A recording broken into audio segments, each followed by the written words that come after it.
چه؟ تجربه این روغن دنبه رو چشم. بریم یه روغن دنبه براتون بزنم، نه بوی دنبه داشته باشه، هم خوشخوراک باشه، هم از این روغن‌های پالمدار خیلی بهتره استفاده از این روغن. بریم طرز تهیه‌اش رو بهتون بگم.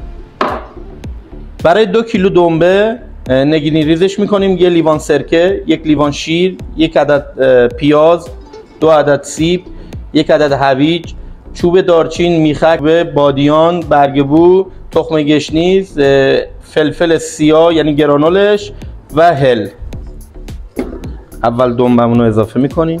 سرکه، شیر، 2 عدد سیب، پیاز، برگ بو، بادیان ستاره‌ای، گرانول فلفل سیاه، هل، چوب دارچین، تخم گشنیز و میخک، هویج. خب اینو 3 ساعت رو حرارت ملایم میذاریم. 2 ساعت و نیم تا 3 ساعت طول میکشه که روغنمون آماده بشه. بعد 2 ساعت و نیم 3 ساعت روغنمون که کاملا به عمل رسید، از صافی ردش میکنیم، میذاریم تو دمای محیط سرد بشه. بعدی که خنک شد داخل یخچال میذاریم که کاملا خودشو بگیره. اینم نتیجه کارمون. یه روغن سالم کاملا ارگانیک که بوی دنبه هم نمیده. تو تمام غذاهاتون هم میتونید از این دنبه استفاده کنید.